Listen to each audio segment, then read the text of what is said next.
Members, we're going to start, I'm going to call the committee, Minnesota House Committee on Public Safety and Criminal Justice Reform to order, and I'm wondering, Representative Howard, if you can make a motion to adopt the minutes of February 19th. So moved. Representative Howard moves adoption of the February 19th minutes. All in favor of that motion, please say aye. Aye. Opposed, same sign. Motion prevails. Thank you, Representative Howard. Members, I'm sorry to start a few minutes late. We had a little bit of a snafu of getting an amendment, so what I'm going to do is go out of the order that we've got printed. I'm going to ask Representative New to come forward with House File 1263. Your lucky day, Representative. You get to go first. Hey, Welcome it's to my the lucky committee. day. And hopefully this will be the quickest bill you hear today. Representative New, the proper motion for you would be to lay House File, hold on. Lay House File 1263 over for possible inclusion in the omnibus bill. Is there a committee member that can move that? So moved. Representative Nash so moves, and so Representative New, your bill is before us. Perfect. Thank you, Mr. Chair and members. So you should have in front of you an article from last year. The impetus from this bill last year was that there was a little boy in my district who was killed by a man who had been snowmobiling drunk. The man had been convicted of multiple DWIs. He had an ignition interlock in his car. He had lost his license previously.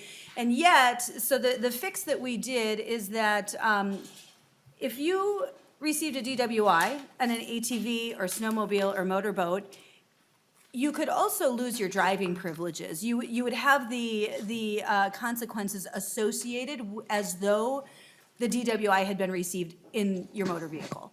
We removed a first-time exemption to that. That was one thing that we did.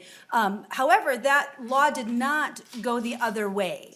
So what we did is we made sure that when you get a DWI in your car, that also affects your privileges to drive ATVs, snowmobiles, and motorboats. So last year, when we did that bill, there were a couple of omissions that we want to fix now. So what this bill will do is the bill omitted failure of a sobriety test while operating the snowmobile, ATV, or motorboat as grounds for these consequences. So we want to add failure of the sobriety test. It had refusal, but not failure. We want to make sure that that's fixed. Also, in addition, the law is missing governing boating while intoxicated. It omitted the refusal of the sobriety test. So we want to make sure that that's included as well. And in fact, that's going to require the A1 amendment. So I guess I would ask if there's a member of the committee who would be willing to move that A1 amendment for me. I'll move the A1. Senator Nash moves the A1 amendment. Give me a second while I look for it, quite frankly. Mr. Chair, I don't have the A1. I guess I won't move it then. No, I don't think so. Maybe if the pages could pass out the A1?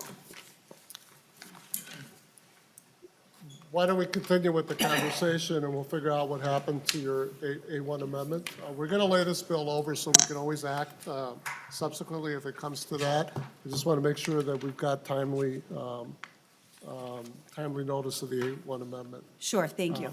But why don't you continue? And do you have testifiers as well on this bill? Yes, actually, oh yes, Why don't Colonel we- Smith is here from the So DNR. why don't we do that, and Great. that'll buy us a little bit of time to figure out the Thank you. technical aspect of your amendment. I've got two testifiers on the bill, Colonel Smith and then Christian Franzen with MinUSA, the Snowmobile Association, is here also.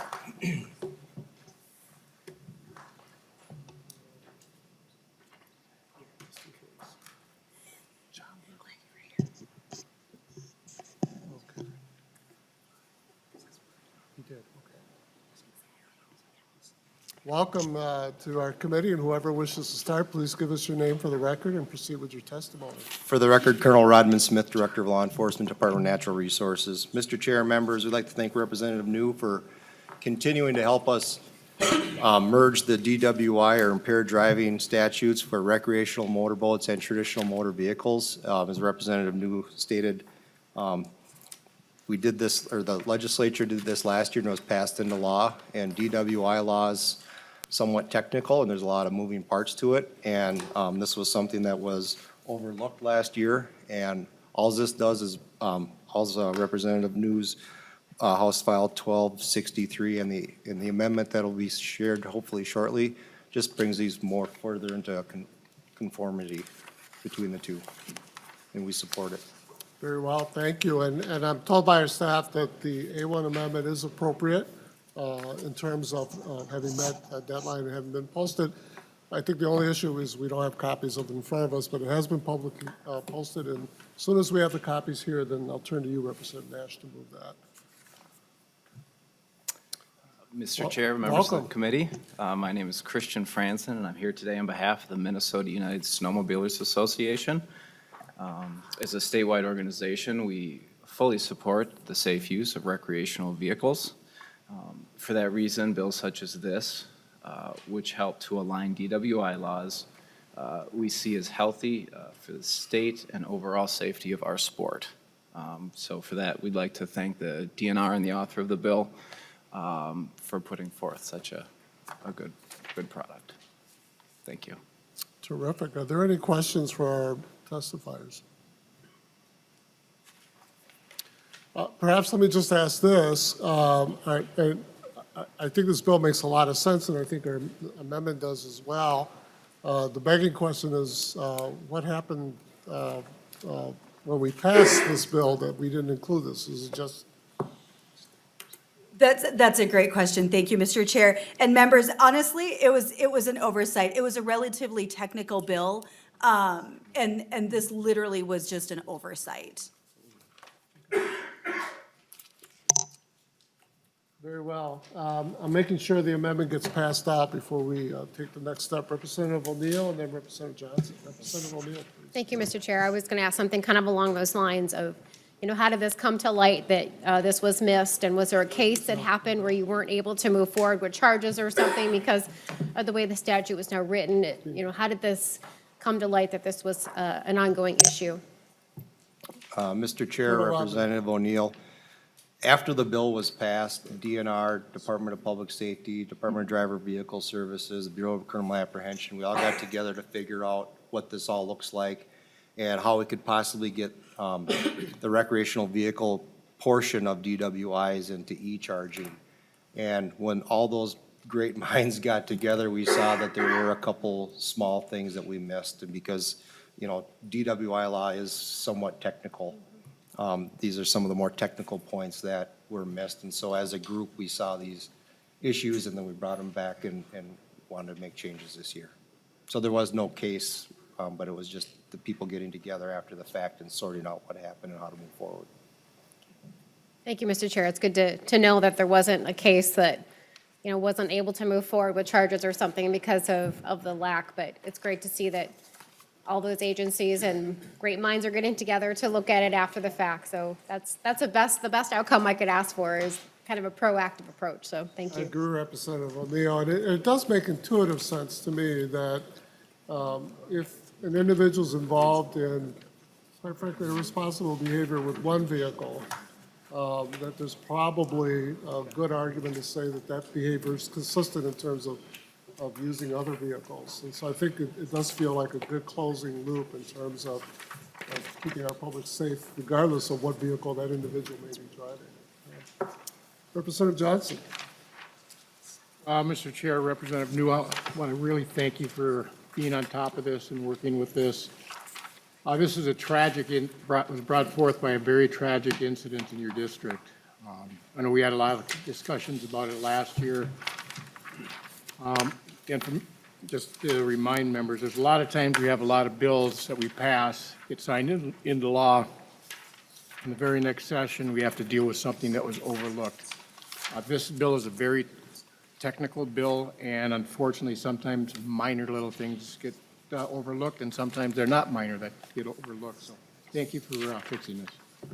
Indeed, well said, Representative Johnson. Representative Nash, I believe we're ready for your motion I'll move to, the A1, Mr. Chair. Representative Nash moves adoption of the A1 amendment. Representative New, if you can just talk through quickly that amendment? Sure, the A1 amendment, it's simply, we had missed, specifically regarding boating and motorboats, we had missed the refusal of a sobriety test. So we want to make sure that that's covered as well, that it's not just if you fail, but if you refuse to take a test as well. So that's what the A1 will cover. Very well. Are there any questions on the amendment? If not, then Representative Nash moves adoption of the A1 amendment. All in favor of that motion, please say aye. Aye. Opposed, same sign. Motion prevails. Is there anyone else in the audience that wishes to testify for or against this bill? If not, then Representative New, any final words? I always try to have the author offer final words if they choose. Absolutely. Thank you, Mr. Chair. Nope, I have nothing to add. I would just appreciate your support on the bill. Thank you, members. Very well. So, members, the chair will then lay House File 1263 over for possible inclusion in our omnibus bill. Thank you, Representative New, Colonel Smith, and I'm sorry, Christian Franzen. Mr. Franson, of course. Thank you.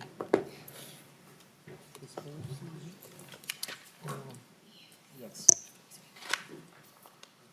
Okay. Very well, members, we're going to move to House File 50. And the chair calls up Representative Chairman Frank Hornstein.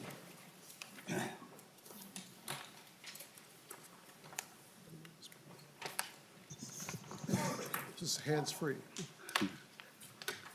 Mr. Chair, I would actually move House File 50 before us.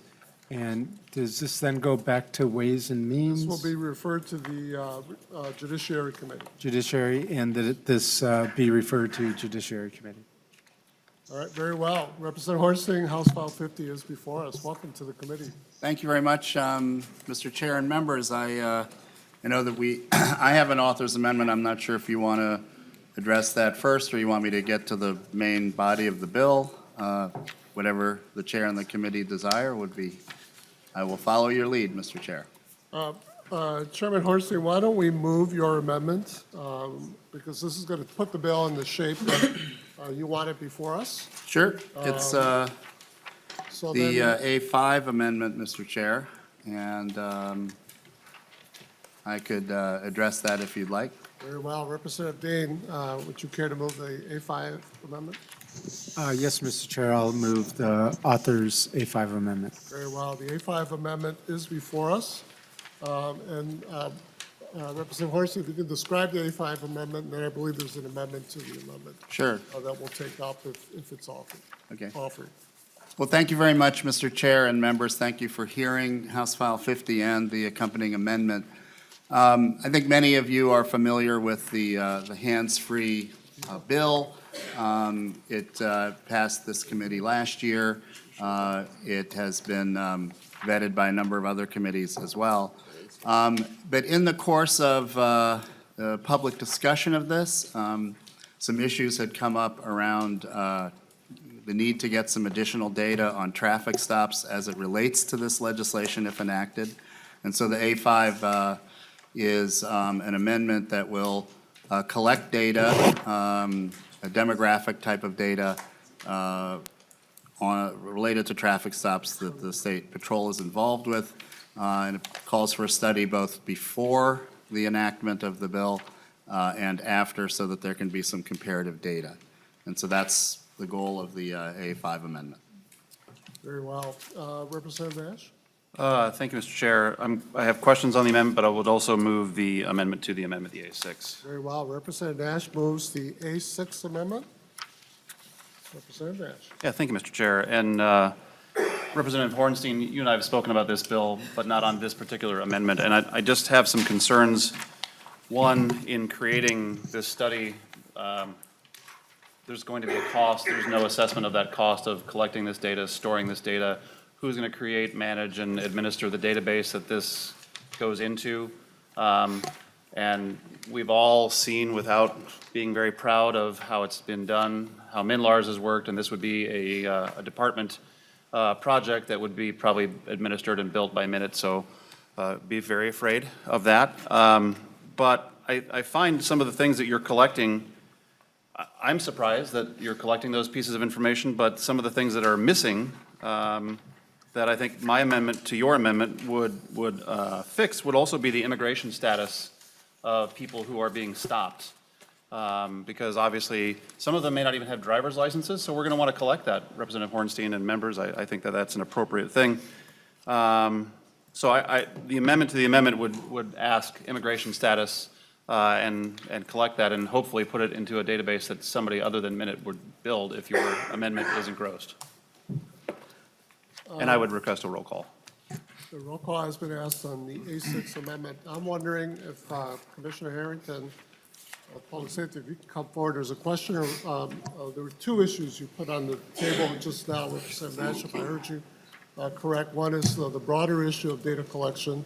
And I think we have an expert here who can tell us about, what that universe looks like. And then there's the issue of the A6 amendment itself. But welcome to the committee, Commissioner. Mr. Chairman, members of the committee, John Harrington, Department of Public Safety Commissioner. Thank you very much for the invitation.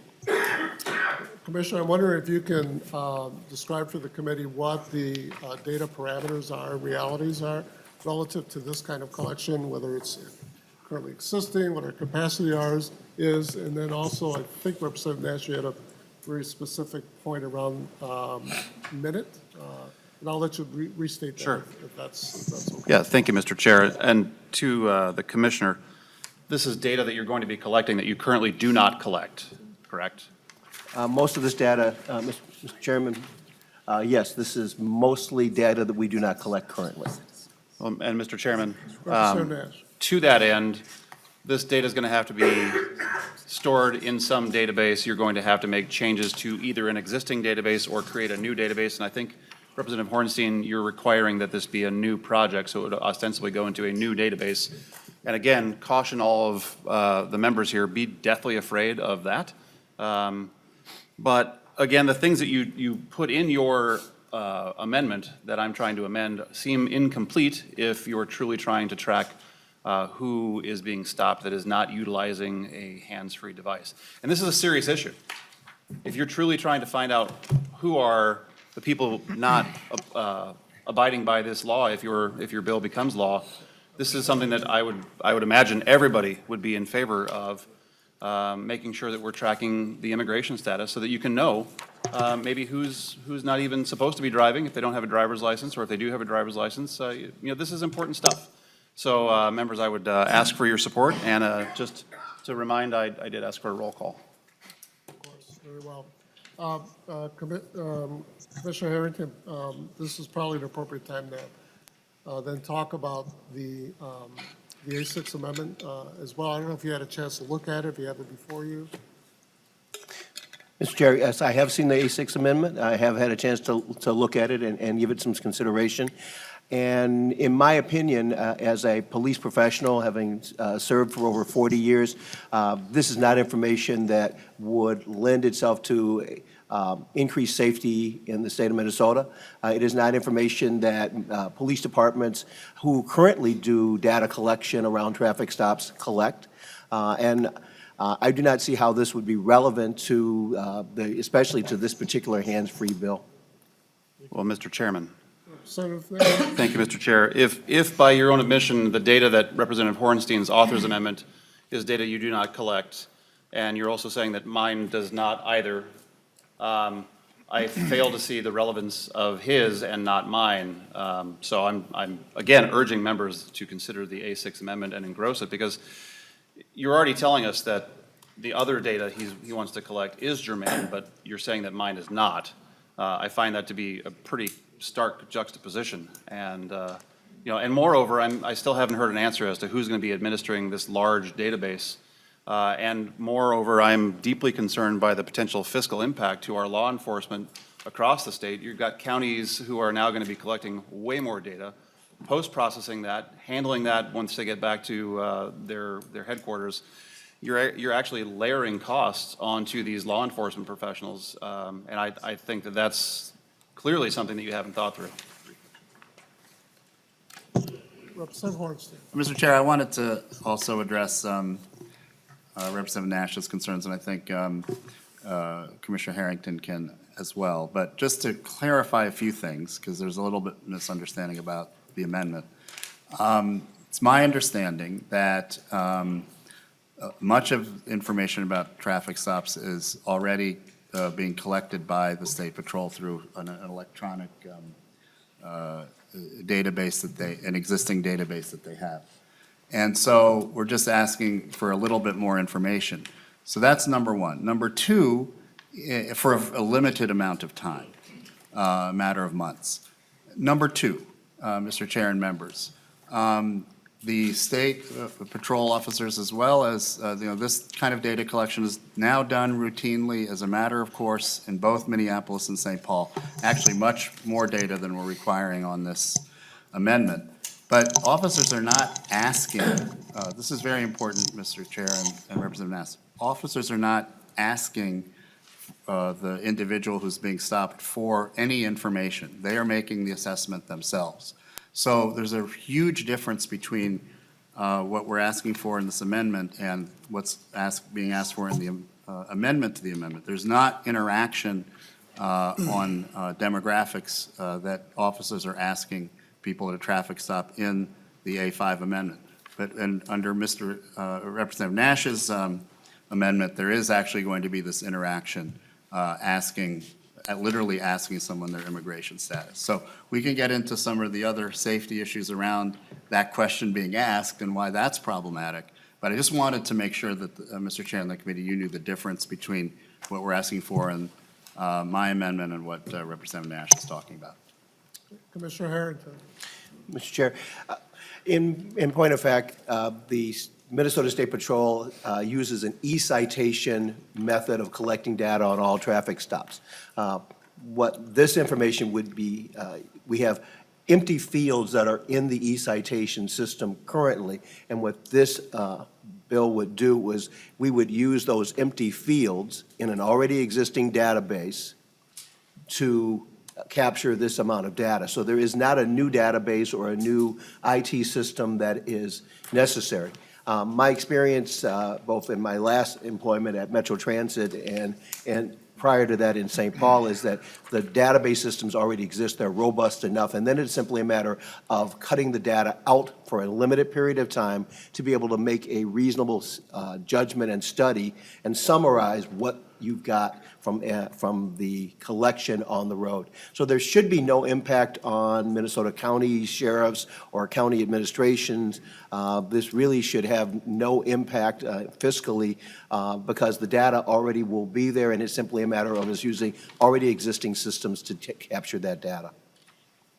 Very well. Representative Nash. Well, Mr. Chair, not to belabor the point, but anytime you collect additional data, it creates additional work, and additional work incurs additional cost.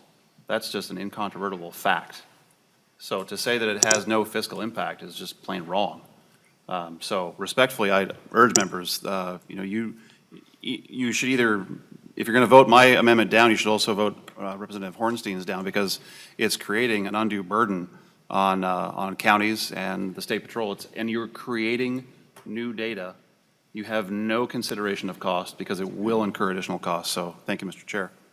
Thank you, Representative Nash. We are hearing directly from the Commissioner of the Department of Public Safety on how this works and the existing framework and methodology that even includes empty fields. It does stretch my imagination to think that there would be a cost to that. We do have more questioners. Representative Lucero. Thank you, Mr. Chair. So I was initially struck with, I thought the first part of the conversation was from the commissioner said that they don't currently collect this information. And then I thought I understood the chair to say, or the bill author to say they do collect this information. It wouldn't be that hard. So that was, but yeah, if you could clarify that. But then I guess my question comes to, on the amendment, you had spoken about the method of collection. And I'm seeing here, not the amendment to the amendment, but the original amendment. On line 2.14 through 2.17, it says, the Minnesota State Patrol shall rely on their own observation to collect these different demographics. And then the commissioner mentioned an e-ticket system. So my first question then is not, the information that's collected by observation of the officer, is it not going to be de-identified? It would be collected as part of identified information in an e-ticket system? Mr. Chair, Commissioner. Representative Lucero, yes, it would be collected as part of the e-citation system. And when I said that some of the data is collected, some of the data is not. So for example, the location of the traffic stop is currently collected on the e-citation system. The time of the traffic stop is currently collected on the e-citation system. Currently, the observation by the state trooper as to the race of the driver is not collected as part of the e-citation system, but is an empty field, and so it's simply a matter of them adding that field onto the e-citation so that it can be collected. Senator Lucero. Thank you, Mr. Chair. And then the commissioner stated in regards to the amendment that it was the opinion of the commissioner that immigration status would not be relevant to the safety, public safety, as the reasoning to speak against the amendment to the amendment. Well, if the immigration status is not germane to the safety, I would beg to differ with potential uninsured motorists driving. But if immigration status is not relevant to public safety, how is the ethnicity of somebody relevant to public safety? And would you share the same opinion then, that ethnicity wouldn't be, or race wouldn't be relevant? Commissioner. Mr. Chair, Representative Lucero, it is my opinion that collecting demographic data gives a much richer background for who is driving on the state of Minnesota roads and gives us a better way of assessing how we would do education and prevention activities in that regard.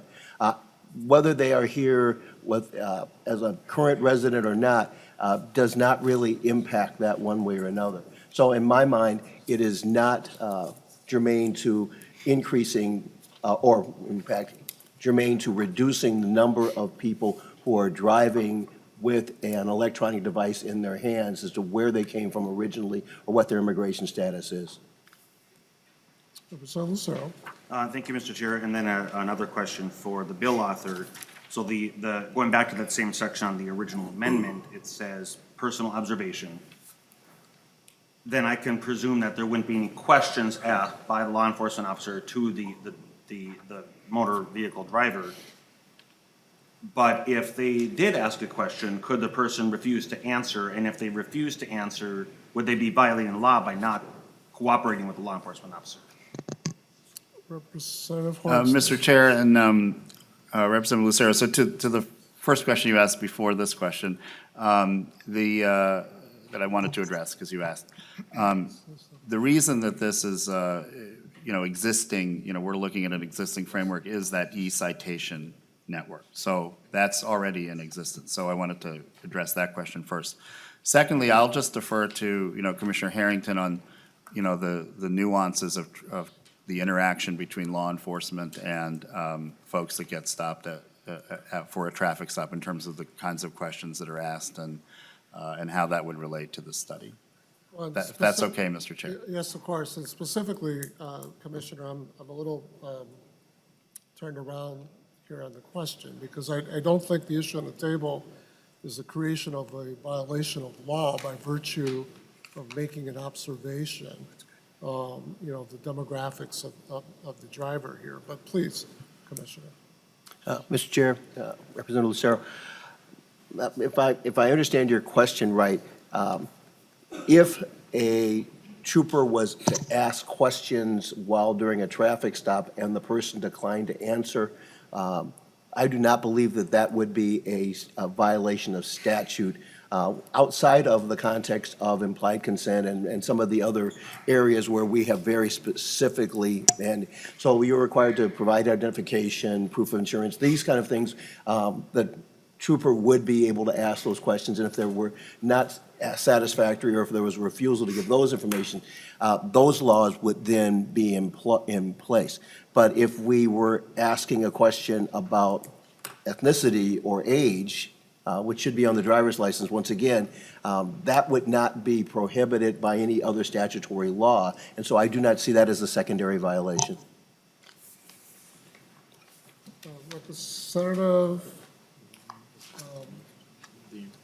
Representative Dean. Thank you, Mr. Chair. And as I'm looking at the amendment to amendment, and I'm looking at the original amendment, on line 1.6, the amendment to amendment says delete citizens, and I actually don't think we could delete citizens without deleting the "of" in front of it. But I think this amendment to the amendment should be divided, and between line 1.3 and 1.4, and I would recommend that we approve line, the first half of that would change line 1.6 to shall oversee a study on traffic stops to determine, and just remove citizens, because in many ways, as we begin to use the term citizen, then we begin to get into that notion, well, are they a documented citizen? What do we mean by that?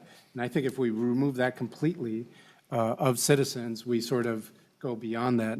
But I would request that we divide the amendment to the amendment and take up these two issues separately. Very well. Representative Dean moves to divide the A6 amendment between lines 1.3 and 1.4. I'm going to turn to our legal counsel to make sure I'm correctly stating that. And then Representative Dean's asked that we act on the first part of that amendment Correct. first. Are we clear, members? Discussion. Mr. Chair, if you could have legal counsel walk through what the implications of that division is. Certainly. If legal counsel can walk through the division so that we're all clear about what the division does, or where the division is. Mr. Chair, members, the motion would be to divide between lines 1.3 and 1.4 on the amendment to the amendment. The effect would be to create two separate amendments. The first amendment would be to delete the word citizens. The second amendment would be to make the other changes in that amendment to the amendment. And let me, Representative Dean, I think we're not quite capturing this. There's a technical issue with the word "of." Yeah, Mr. Chair, I find it difficult to just delete the word citizen, because it would actually read then, shall oversee a study on traffic stops of to determine. So I think we should include the "of" just sort of as an oral amendment to the amendment, if that's possible, because it just makes sense as far as statutorily to have it read exactly how we want it to read. Chairman Dean, the chair does find that that's a minor and technical amendment or addition to this amendment. And so I will allow that, and so perhaps I can have legal counsel then go through it again for us. Mr. Chair, members, it would mean that it would read at line 1.3 of the amendment, it would read page 1, line 6, delete, quote, the new language of citizens, end quote. That would be one amendment. The second amendment would be the remainder from page 1, line 4 through page 1, line 8. And Representative Dean, the effect of that would be that any stop of any individual that would be involved here. Right? Which, Mr. Chair, I believe was the author's intent of any stop of any individual. Representative Hornstein, is that correct? Representative Dean is correct. Very well. Mr. Chair. So, hold on. So members, so we're going to vote on the first part of the divided amendment, and Representative Lucero on this point. Yeah, exactly. Thank you, Mr. Chair. Just, I want to make sure I understand. So my understanding of if an amendment is divisible, it has to, each part has to stand on its own. And based on the conversation that just took place, it would not be divisible because each part doesn't stand on its own. But then the amendment, it's actually an amendment to the amendment to the amendment, and I'm not sure that's in order. Representative Lucero, I've been told by legal counsel that it's not an amendment to amendment to amendment, it's a division of an amendment to amendment, and that is in order. But to your first question, whether or not these two pieces can stand alone, I will ask legal counsel's opinion on that.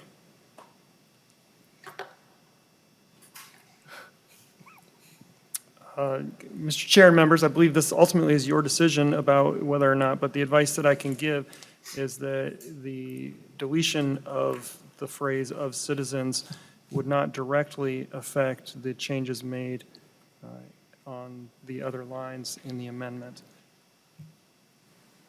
It's possible. That's all. And so, members, the chair finds that both provisions do stand on their own. Further questions on the first part of the amendment? All right. If not, then all in favor of the lines 1.1 through 1. Mr. Chair, just a quick question. Representative Lucero, please. Was there a roll call on the amendment to the amendment, so wouldn't the roll call stand on the division as well? I would think not, but I'm certainly open to a roll call request. So moved, Mr. Chair. Representative Lucero asked for a roll call on the first part of the divided amendment. This is starting to get a little, this is kind of fun. All right, so members, we're voting on 1.1 through 1.3, which is the first part of the divided amendment. All in favor of that motion, please say aye. Aye. Oh, there's a roll call. Yes, we do. The clerk will take the roll. Chair Mariani, Yes. Christensen, Considine, No. Dean, Yes. Edelson, Yes. Grossel, No. Howard. Yes. Johnson, Yes. Lesh, absent. Long, Yes. Lucero, Yes. Miller, Yes. No. Miller Moeller. Sorry, I forgot there was a Miller. Miller, Moeller, Yes. Nash, Nope. O'Neill, Pinto, Yes. Poston, No. Oh, on this second part, sure. 10 nays, 6 nays. At a vote of 10 ayes and 6 nays, the motion prevails. We now have the second part of the amendment before us, which is lines 1.4 and 1.8. Discussion. I do have a list of folks, is the list to these, so then Representative Long. Thank you, Mr. Chair. Commissioner Harrington, you addressed the public safety issue around whether or not this language would be relevant to texting while driving. I'm curious about the broader public safety implications of asking about immigration status. It's my understanding that immigration enforcement is the province of the federal government and not the State Highway Patrol, and that asking about immigration status could have negative consequences for individuals' trust of police and their willingness to report crimes or be witnesses to crimes, and wondering if that is an opinion you share, or if you have concerns about the public safety implications of asking about immigration status. Commissioner. Mr. Chair, Representative Long, in my 40 years of policing, we have learned many things about enforcement of immigration. You are absolutely correct that immigration enforcement is the province of the United States federal government, and it is not in the province of local, state, or county police. And so it does not appropriately belong within the province of the Minnesota State Patrol. In addition to that, it has also been our experience that inquiring into immigration status has a chilling effect on victims of crime and witnesses of crime, and those are the folks that we, in fact, have to depend on in order to get information about criminal activity and the threats to our safety. And so asking about immigration status on a broad basis where it's not relevant to a particular criminal activity such as human trafficking or illegal narcotics trafficking, asking outside of that has had a negative effect in terms of providing information that police and public safety officials can rely on to keep us all safe. Representative Long? Representative Mueller? No? Oh, I'm sorry, Representative Miller. One letter. One letter makes a difference. They look a lot alike. So, Mr. Chair, thank you, and just as a quick pause, I have a question as to the bill itself, so I can ask that after this, or I can wait till later. I just don't want to add confusion Why don't we there. do it after? I'll make sure. No that problem. You're but on the list for that. I do have something to this, though, real quick, and thank you, Mr. Chair. And so, I'm supporting basically the amendment to the amendment from Representative Nash, and it's a consistency thing. I heard that it's the opinion of the officer, and then it's a goal to make roads safer. Okay, I get that part. But then, everything that you just said contradicts lines 1.15 and lines 1.16, where it says race, ethnicity, or both of the driver and the gender of the driver. I guess I'm confused by a couple things I'd like you to address. How the gender of the driver is important to know how safe the roads are. I mean, if we find out that there's more men than women that are texting while driving, we change the law to reflect so that men can't do certain things and women can. And then with the race and ethnicity of a driver, that's sort of stunning to me that we're going to actually, if there's one conversation we've had in society in the last couple of years, we've got to stop profiling people. And now we're going to purposely profile people off of this study. We're going to ask an officer to determine you are this race or you are this ethnicity, and I'm going to record that. And actually with this information, I assume there's going to be a name attached to this.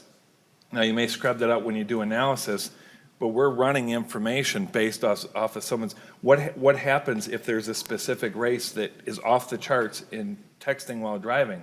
What exactly are you going to do to that, and how does that improve safety of driving? So I can get your argument of why you don't include, I don't totally agree with it, but I can get the country of origin and nationality, that sort of stuff. But if you're going to be consistent with that argument, then certainly you can't include number 3 and 4 on that list. So I'm not quite understanding why you're saying one and doing another. If you could clarify that for me. Commissioner. Chairman, Representative Miller. Miller. Okay. No, I'm going to get this right before it's all We're over good. myself. The issue of racial profiling, I think, is an important one. But the term racial profiling really speaks to the issue of officers using the race of the driver as a rationale for making the stop. And what this does is simply record the race of the driver after a lawful stop that was race neutral and essentially race blind. So I do not believe that what this bill will do is increase racial profiling. What it will do is will provide additional information so that the Minnesota Highway Patrol and the Traffic Safety Council and others can do a better job of addressing concerns by community about whether there is racial profiling. And it will also allow us, for example, in the case of gender, it may also allow us to do a better job in our prevention and educational activities. That if we know the background and the demographics of the drivers who are most frequently texting while driving, can we not apply that as we are approaching schools, doing our general advertising, as we're trying to design prevention activities, we'll be able to tailor those educational activities to the specific group that is the most often offending. Now, it may well be that this is in fact a universal offense and there is no spikes in there, in which case our general approach, which we're using now, which is sort of a general approach to say everyone should act safely, makes sense. But with additional demographic information, we will be able to make some of our educational approaches. It will not change our enforcement approach. Enforcement has to be based on behavior. That's the gold standard for police enforcement, is that what we do is based on the behaviors that we observed, not on the race, ethnicity, or gender of the person who's actually committing the offense. Thank you. One more quick question, Mr. Please, Chair. Representative. Thank you, Mr. Chair. Commissioner, I hear what you're saying, but let me play that out. Let's say Representative Hornstein gets pulled over because he just can't stop watching YouTube while he's driving down the road, okay? I don't drive, Mr. Chair. Play with me You would be here. on the green line And we mostly put if it- that was the and case. officer- And the officer puts in that I had a Jewish driver, because determination is, it's a good guess, right? I love you, Representative Hornstein, you know that, right? But let's say it puts in, now let's say that there's a trend that, the way I'm hearing this, so please tell me if I'm looking at this wrong, the way I'm hearing this is, what if there's a trend that there's Jewish drivers that have a problem watching YouTube while they're driving down the road, okay? I'm not saying that's the case, but I'm throwing out the hypothetical. And you come back and you had said, well, we need to modify education and stuff based on the information that we receive. How are you not holding people who are Jewish at a deferential treatment of the law based on their race? So when you say that someone is not going to be, the law is not going to be held differently before them based on race, ethnicity, or gender, okay? I'm not hearing that, because you're saying you may have to change the education and how you train people. Now, I understand the validity of the fact that we're probably not going to see that trend, okay? But we are going to see other trends, otherwise you wouldn't be measuring this. And you just told me that you're going to change your education models based off of what you see those trends. Is that going to be education for the driver, education for the police? Who exactly is that education for?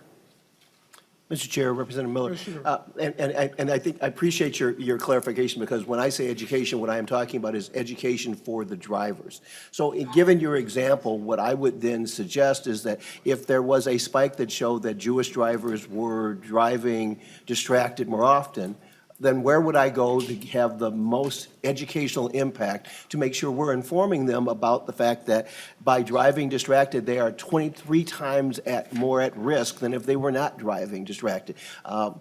Could I not go to synagogues? Could I not go to Jewish community schools to have that conversation? And it's not an enforcement activity, it's an educational activity to cause them to change their behavior by simply making them better informed drivers on the road. So this will not have an impact on enforcement, but what we hope to have is an impact on the behaviors, and thereby, by reducing the behaviors, we reduce the crashes, and that makes all of us much safer. Okay, just one final comment, Mr. Chair, and I'll be done. Representative. Thank you, Mr. Chair. Well, we're spending, I haven't looked at the clock, but probably half an hour on an amendment to an amendment and an amendment. I would encourage, and I actually forget who, is the amendment from you? Representative Yes. Hornstein? Okay. I would encourage Representative Hornstein, a lot of times in committees, this is the place to do it, to maybe go back and work on it. And so maybe if he would consider, because it's moving to other places, right?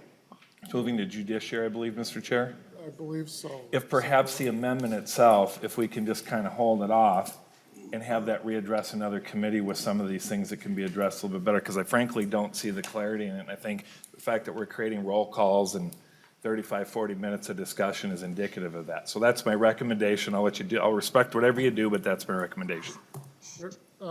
Representative Hornstein, it is the chair's intent to have us vote on this amendment. Yeah. It is the chair's intent to have us vote on this bill.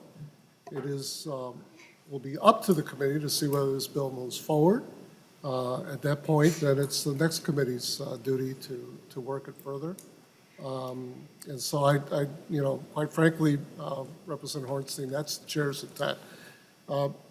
Commissioner, let me ask you three questions, if I might, very quickly. In the last generation, there has been concern about racial profiling, not just here, but all across the country.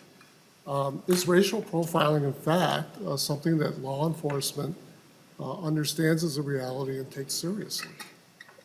Mr. Chair, absolutely. Racial profiling, dating back to studies done out in New Jersey and all over the United States, has definitely been a concern for policing. And we spent years and years essentially training officers to make sure that our policing was race neutral and was blind, essentially. To that point, the Minnesota Post Board requires every police officer that goes through post standards to be trained in procedural justice. We require them all to go through implicit bias training, all of which are supplements to teaching them about the gold standard and the ethical standards of policing, where race cannot be a variable in making decisions, either to pull a car over or to take enforcement action. So it is absolutely a concern that has long-standing in police and peace and public safety, and continues to be a concern in public safety conversations and criminal justice conversations. So Commissioner, it seems to me that as we move to address that, we're not addressing a mythical thing. Racial profiling is an issue. We can agree or disagree to what degree, the nature, whatever.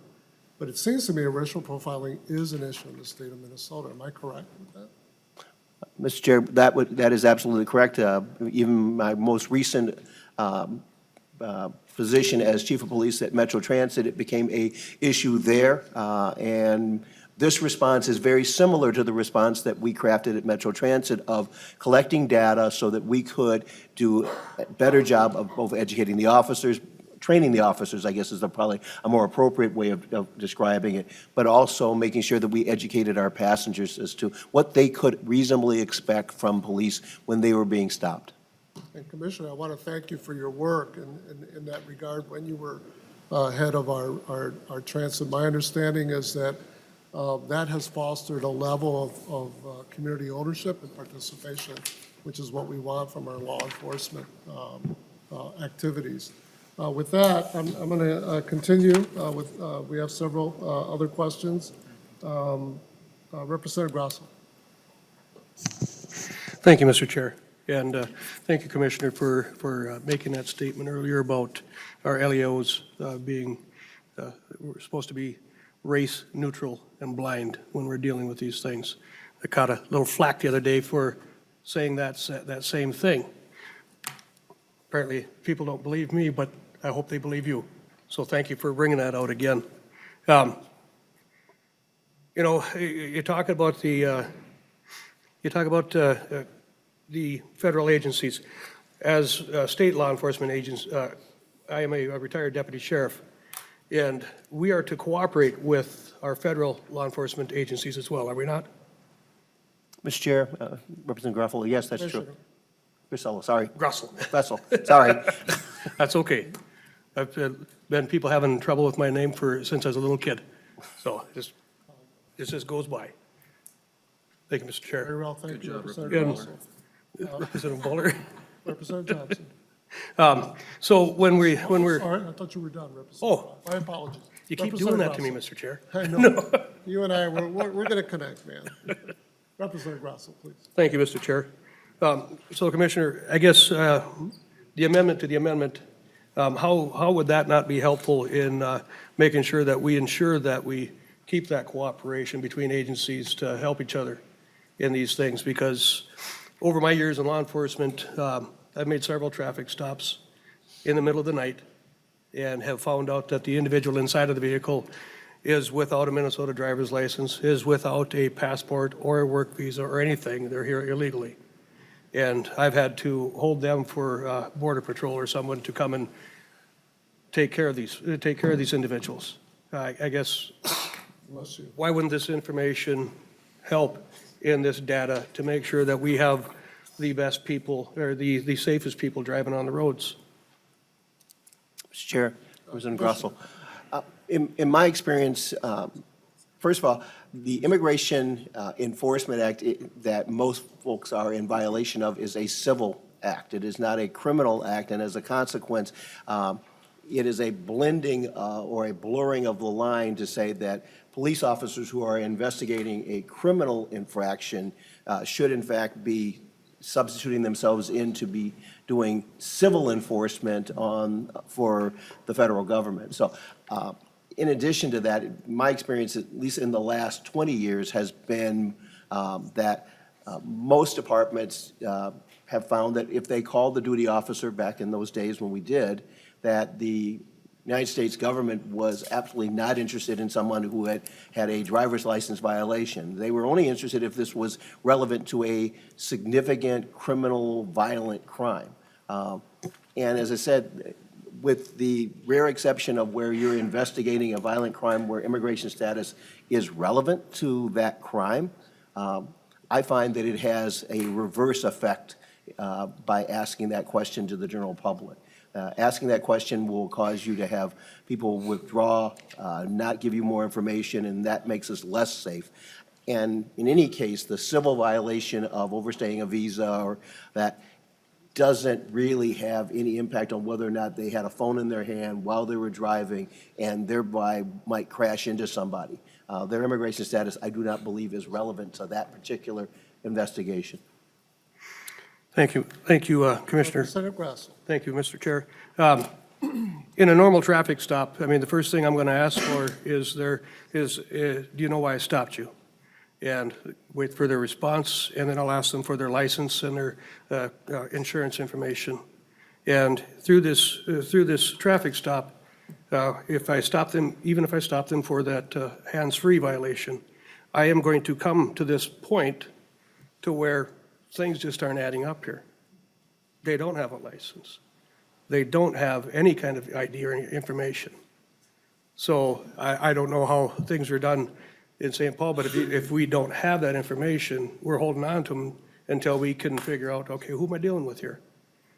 Now, on the flip side of that, they're also, in dealing with someone who is in the country illegally, I've bought multiple times methamphetamines while working undercover from people who are here illegally and trafficking large amounts of methamphetamine to the 3 reservations, Red Lake, Leech Lake, and White Earth reservations, and all the counties around there where I was a law enforcement officer.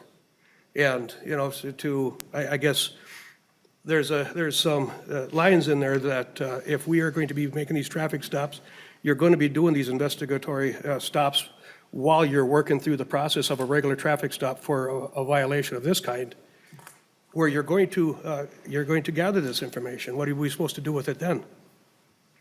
Representative Chair. Grasso, I think there are citizens that traffic in methamphetamines and other illegal drugs as well, so I think we. Oh, yeah, no, but those are, Mr. Chair, I'm just saying, as far as this amendment goes, to the amendment, you know, I've bought narcotics from countless numbers of people, both citizens and non-citizens.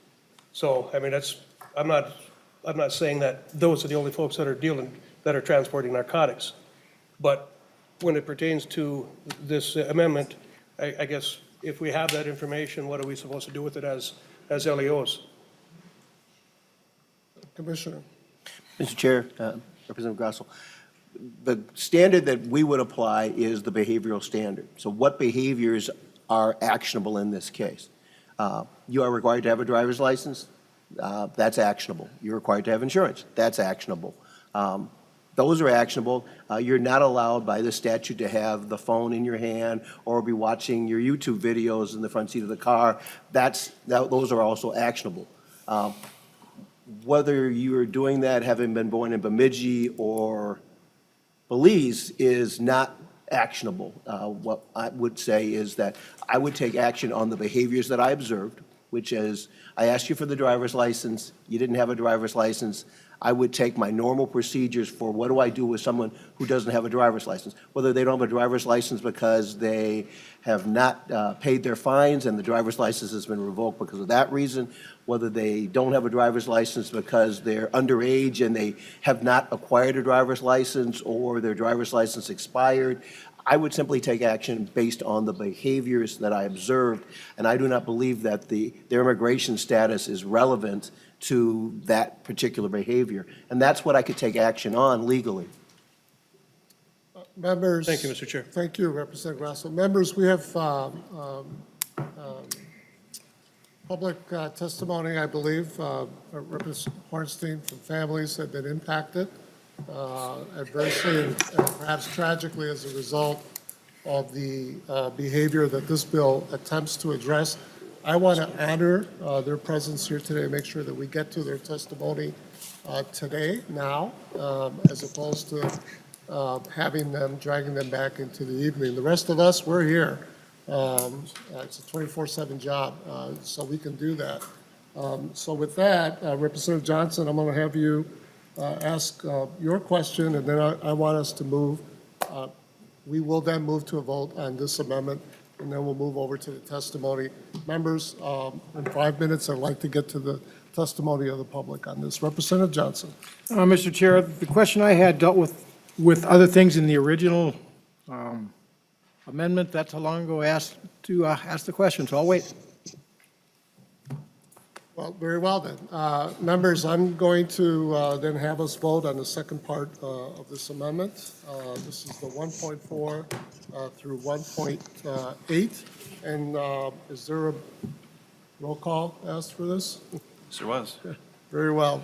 Representative Nash, there is a roll call, so we will then take the roll on this amendment. The clerk will take the roll. Chair Mariani, No. Christensen. Christensen. Considine, No. Dean. No. Edelson, No. Rossel, Yes. Howard, No. Johnson, Yes. Lesh, No. Long, No. Lucero, Yes. Miller, Yes. Moeller, No. Nash, Yes. O'Neill, Yes. Pinto, No. Holston, Yes.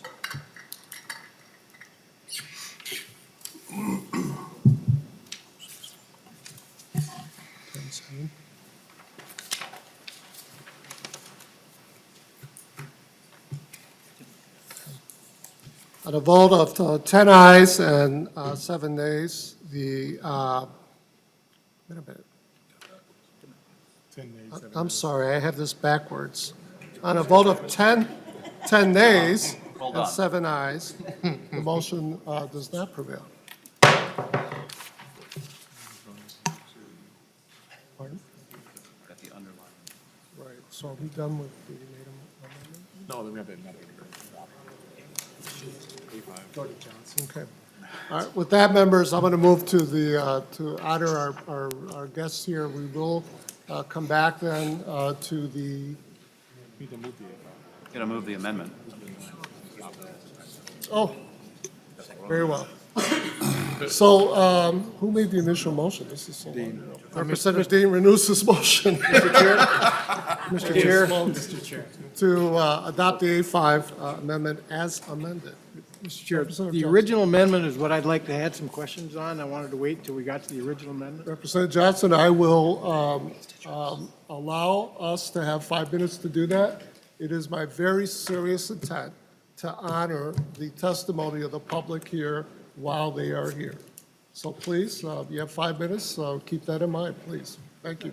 Mr. Chair, earlier, I'm not sure how long ago, it was brought up that there'd be no real impact to the State Patrol and the Sheriff's Office and the police departments to make these fields and do the programming so they can do this 4-month study. That's actually not going to be enough time to actually do a study, a proper study, to even find out what's going on. It's too short a time period.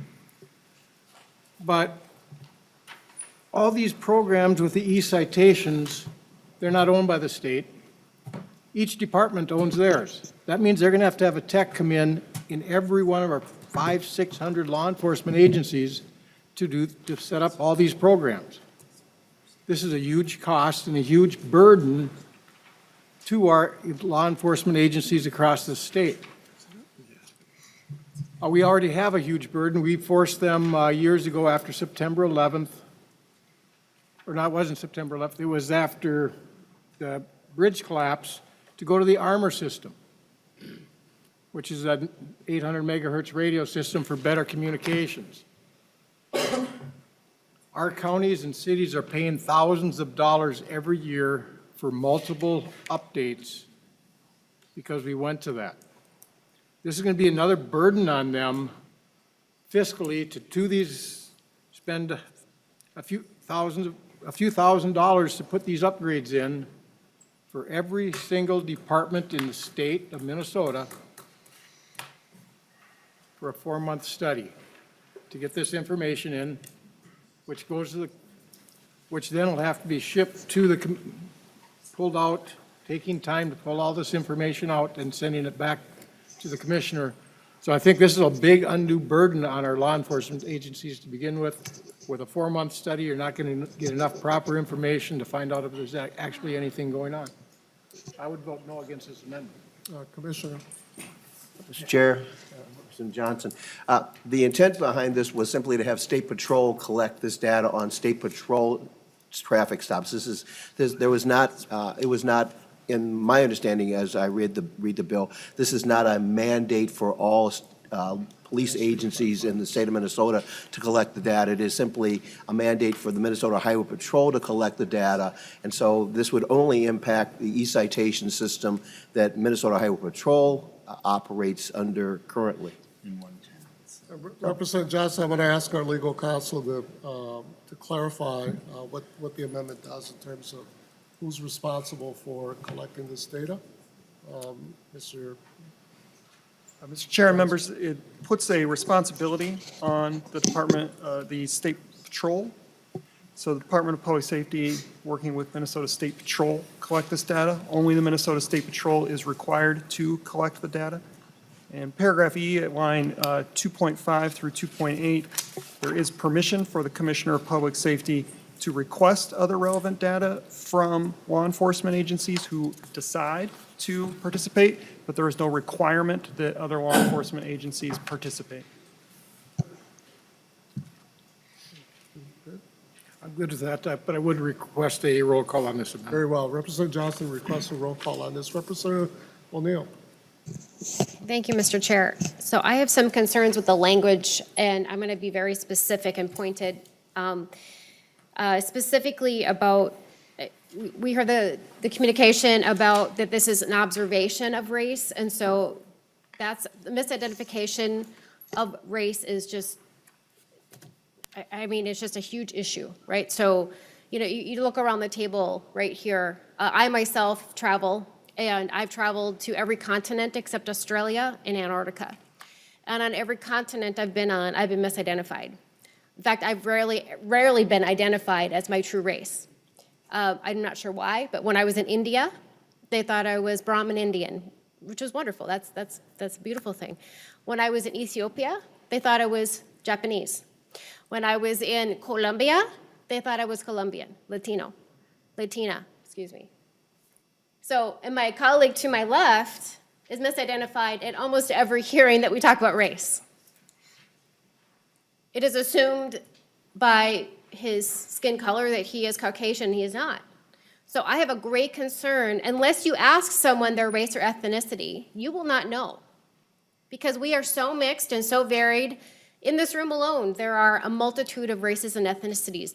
So I don't see how that's helpful or accurate, and I am always fair and accurate, and it's not going to be either one. Because if you are just by observation looking at someone, you are going to misidentify them. I myself have family members. I have a beautiful niece who's married to a gentleman from Trinidad and Tobago, and their children are of mixed race.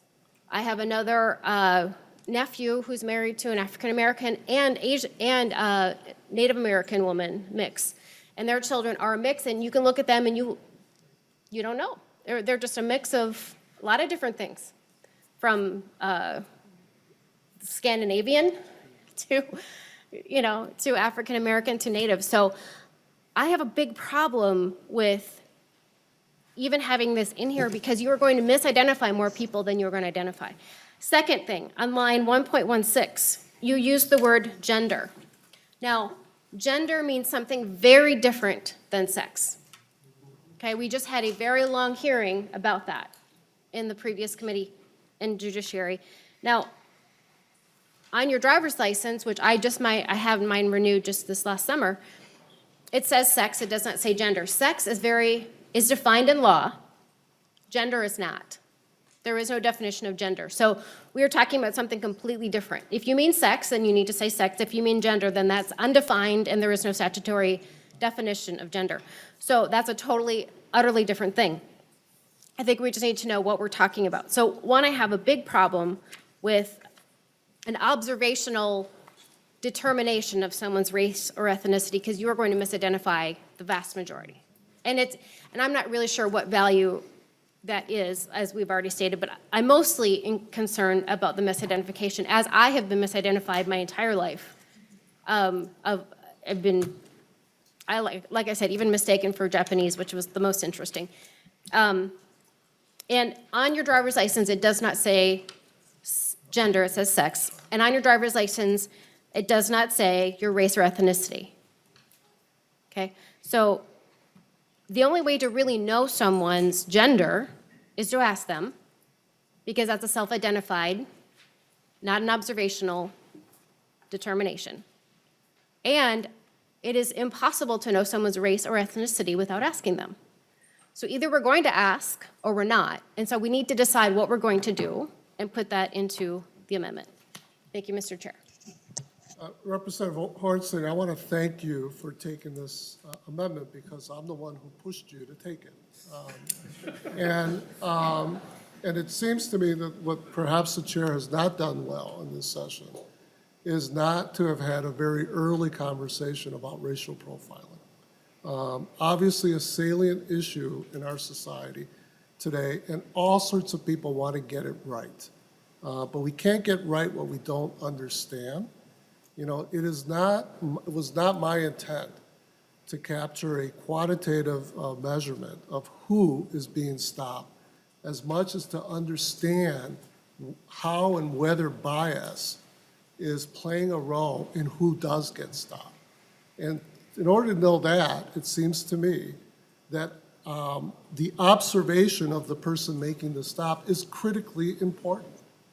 That it is the perception of the person making the stop, that the information about that person's perception that then sets up the opportunity for us to have the conversation, the learning, and the adjustment of our professional practices, so that in fact there are no biases that are the leading factor why someone would get stopped. As a brown guy, believe me, you know, throughout my whole life, I've had people think I'm white, I've had people think I'm brown, I've had people think I'm black. For a while when I was real young, they thought I was Pakistani. The fact that I wore dashikis all the time, you know, probably contributed to that, you know. And so I understand that who I am truly was not the issue in terms of what people thought. It was important for me to know what they thought and how that judged their interaction with me. That goes to the essence of racial profiling. And so, Representative O'Neill, I appreciate your observations. I apologize to you and to the committee for not having the much fuller conversation that I think this committee should have had prior to this kind of hearing. And you have my word that we're going to have that kind of conversation in the coming year and a half that I've been privileged to chair this committee. With that, members, I do want to honor the public here, and so I'm going to move to a vote. The clerk will take the vote on the amendment, an A5 amendment, as amended. Chair Mariani, Yes. Christensen. Christensen, Yes. I'm sorry. Considine, Yes. Dean, Yes. Edelson, Yes. Rossel. Rossel. Absent. Howard, Yes. Johnson, No. Lesh, Aye. Wong. Lucero. Lucero. Lucero. No. Miller, No. Moeller, Yes. Nash. Nash, Absent. O'Neill. Pinto, Yes. Holston, No. It's not.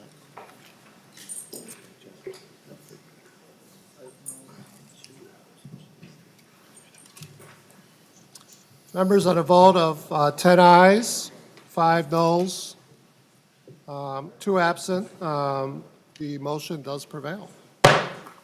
Thank you, Representative Hornstein. You have some testifiers, I believe. Thank you. Thank you, Commissioner. Thank you, Mr. Chair and members, for now.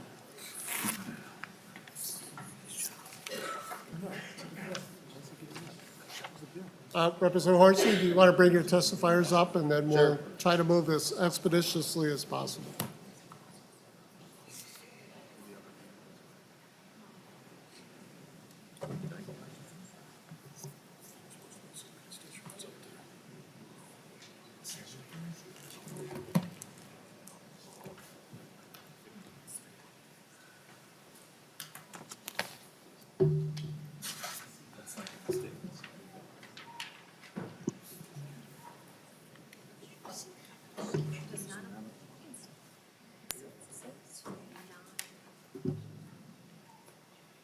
Why don't we begin with the first testifier while everyone continues to gather? And the format we use here is that we state our name for the record, and then we share our testimony.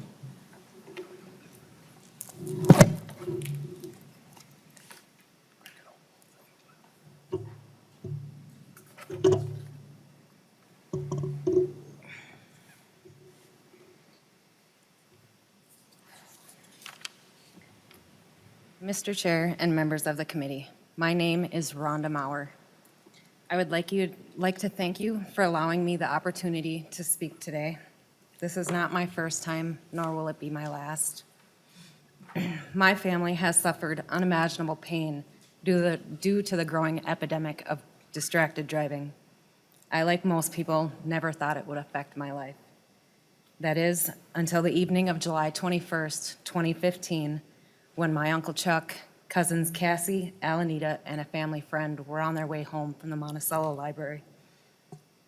With a green light, my uncle followed traffic and entered an intersection.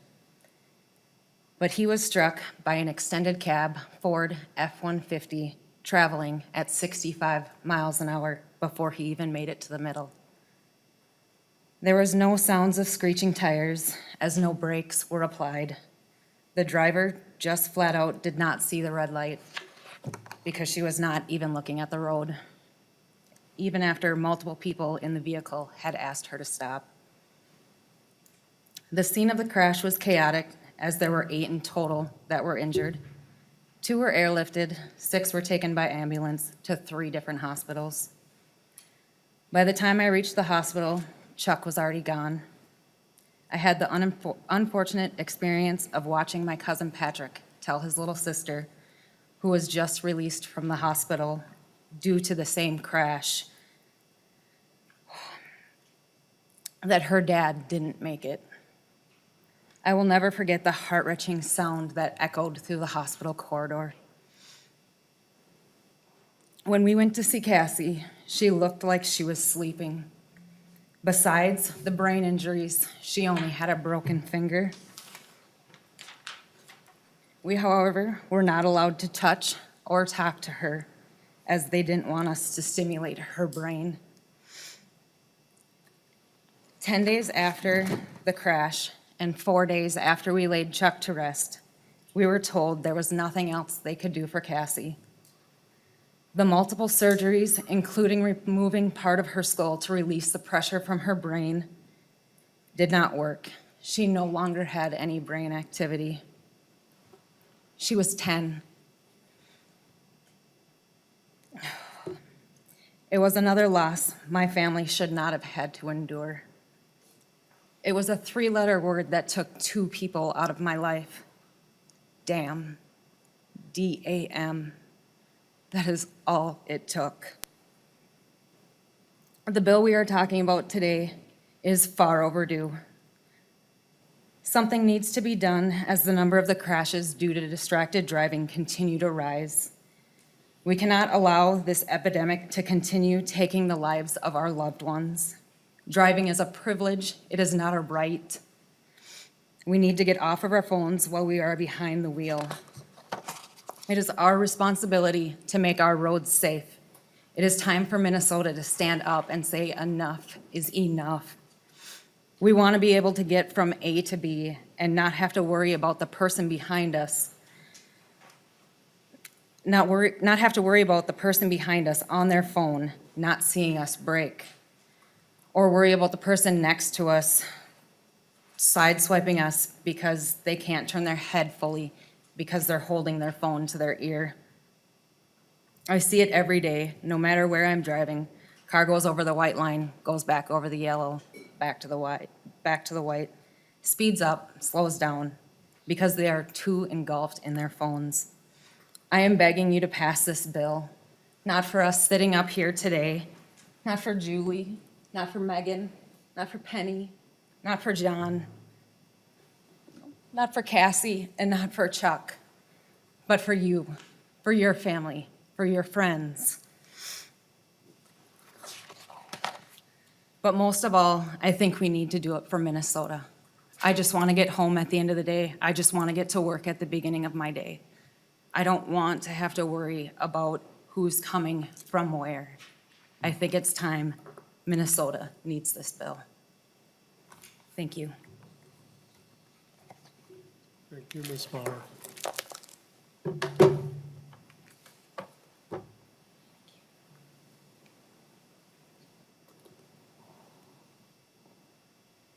Please, sir. Yes, thank you, Mr. Chairman. My name is John Hausladen, and I'm president of the Minnesota Trucking Association.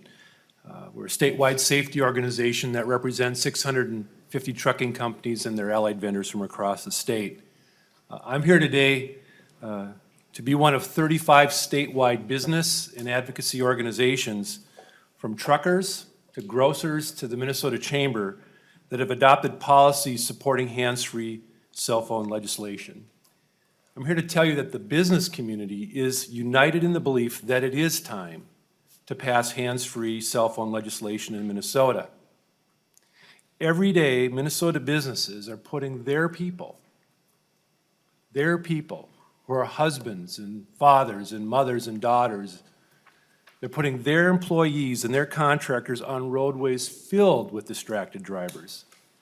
And the results are alarming. The insurance industry reports that the only category of work-related injuries increasing today is motor vehicle accidents, and it's not a surprise. The data also shows that business and personal auto premiums are going up, and what's the common factor? Driving distracted and cell phone use. Now, professional truck drivers, they already operate in a one-touch, hands-free mode because it's a federal requirement.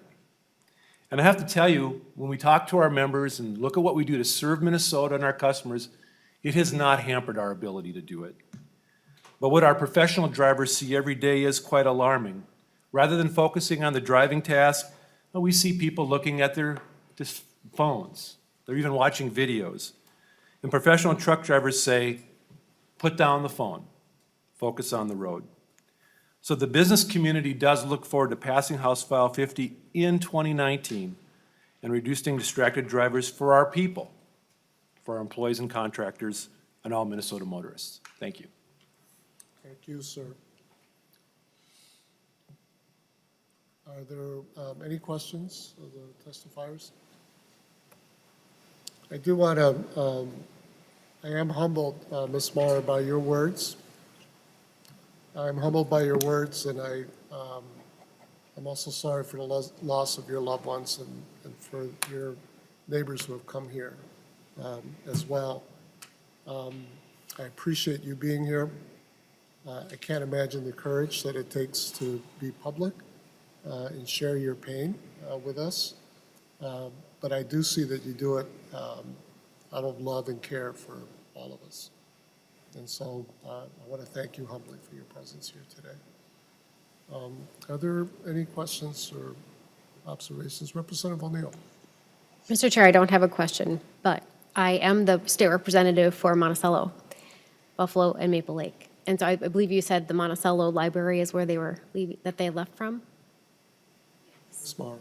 So I just wanted to give you my condolences as well. And I'm pretty sure that whatever road they were on, it's probably a road that I've traveled multiple times. If they were leaving the Monticello Library, it's a road that I'm not sure which direction they were headed, but I'm sure it was one that I've traveled quite a bit, and I'm so sorry for your loss as well. Representative Mueller. Thank you, Mr. Chair. And I also wanted to thank you for coming and also recognize that we've been receiving on our committee a lot of emails from other families and survivors who aren't probably here in person with us. And one email struck me, it was someone's birthday today, I think, was one of the victims of distracted driving. It would have been his birthday today, and I just recall that email. So I just wanted to thank all of those families that have been emailing us who maybe weren't also able to be here in person today. So thank you. Thank you. Representative Hornstein, oh, I'm sorry, Representative Christensen? Representative Christensen, please. And I will just pile on the thank yous here. You are the real reason we are here today and why the bill was written. So we got a little bit off track, and I'm sorry about that, but I appreciate you being here. And we won't forget you. This is a nonpartisan issue, and today it seemed partisan, but believe me, the letters I've gotten have been from everyone in my community. So I want to thank you very much, and I think this is the year something might work. Thanks. Thank you for your testimony and your presence here today. Representative Hornstein, I believe we have a question for you. We never actually got you to go through your bill really quickly. So I want to give you an opportunity to do that, but I also know Representative Miller has a question.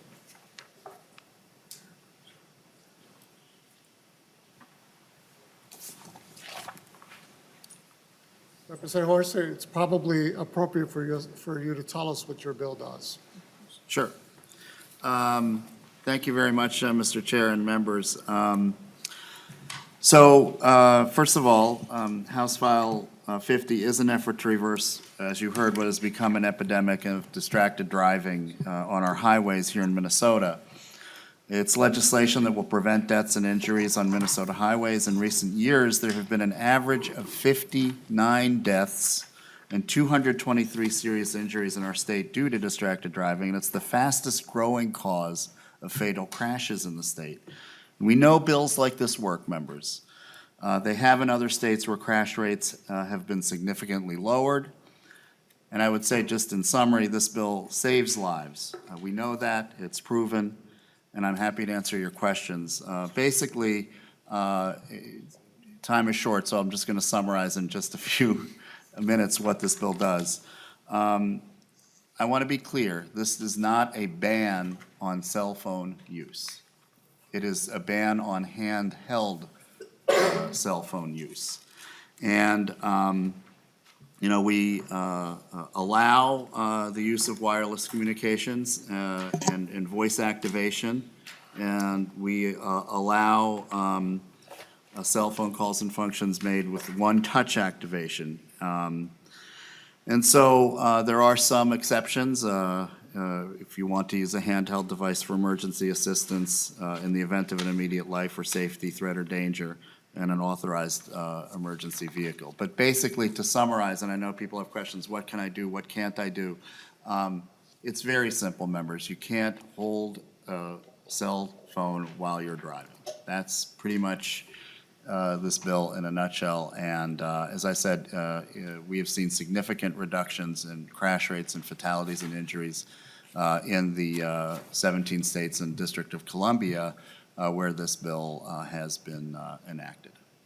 Well, thank you, Representative Hornstein. Before we get to Representative Miller's question, I do want to ask if there's anyone in the audience who wishes to testify against the bill. Please come forward, sir.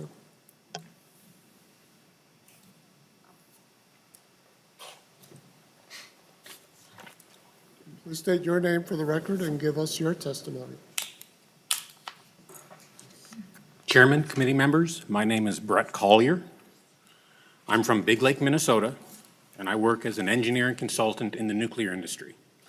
And I sit before you again simply as a concerned citizen. I thought we settled how we were not in favor of making it illegal to simply hold a phone in your hand while driving last session. I provided testimony last session pointing out that of the 74 distracted driving deaths that occurred in Minnesota in 2015, only 2 could be attributed to talking on the phone, And we don't even know if those two drivers were holding the phone to their ear or using hands-free technology. House File 50 proposes making it holding the phone in your hand illegal, subjecting the offender to what today would be a $50 fine for the first offense. This is the same fine that a person caught texting and driving today would receive, and the same fine that a person back in 2015 would have received if they were caught texting and driving. Did that threat of a $50 fine cause those drivers in 2015 to stop texting and driving? No. So let me ask you, if this proposed statute had been in place back in 2015, how many additional lives would it have saved? The answer is none. But the supporters of this bill somehow believe that making it illegal to even hold your phone in your hand will reduce distracted driving deaths. This makes no sense whatsoever. If a $50 fine doesn't stop a driver from texting then, why would it do so now? Last session, a representative from the Highway Patrol testified that they were in support of this bill because it would make it easier to hand out tickets, not having to prove in each instance that the person was texting or not. Making it easy is not the standard for passing a statute. Let's say we want to make it easy for the police to arrest drunk drivers.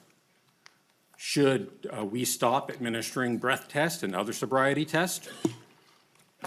It would appear that with a 30% increase in texting and driving citations issued in 2018, that's 9,554 citations, which is an increase of 459% over 2012, when only 1,707 citations were handed out, that the police have been able to figure out how to more easily hand out these citations.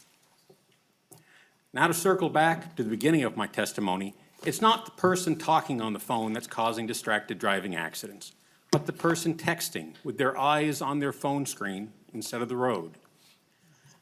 Some of the supporters of this bill will tell you that you just need to purchase and use a hands-free device, which is allowed by this bill. But even according to a recent Star Tribune article, a study from Queensland University of Technology in Australia found that talking on a cell phone with a hands-free device while driving is just as distracted as a conversation using a handheld phone. So if the supporters believe that holding the phone to your ear is a distraction that contributes to distracted driving deaths, and it's shown that the use of a hands-free device is just as distracting, why allow the use of a hands-free device in this bill? Mr. Hillier, I'm going to interrupt, and I do apologize. There is another committee that's coming in here in a few minutes. I'll give you the option of whether you can wrap up in a minute or so. Otherwise, you can absolutely come back because we're going to reconvene later to finish. I've got about this much left. Very well, sir. If you can do it in a minute, I would be I'll talk greatly faster. appreciative. Thank you. And this study came out in 2016, but what this tells me is that the legislative supporters of this bill are not so concerned about actual public safety, but that they want to look like they're concerned with public safety. The only thing that this bill will do is result in thousands of drivers being ticketed for performing an action that, per statistics, have shown to not be a major cause of distracted driving deaths, not even 3% of the 2015 deaths. This bill will only result in the issuance of thousands of tickets, collecting millions of dollars, creating a new revenue stream. There is another bill in the House, House File 104, that wishes to increase the current fine from $50 to at least $150, then up to $500 for the third offense, with the Senate version actually revoking your license for a period of time following the third offense. This is a sound and logical path that Minnesota should take.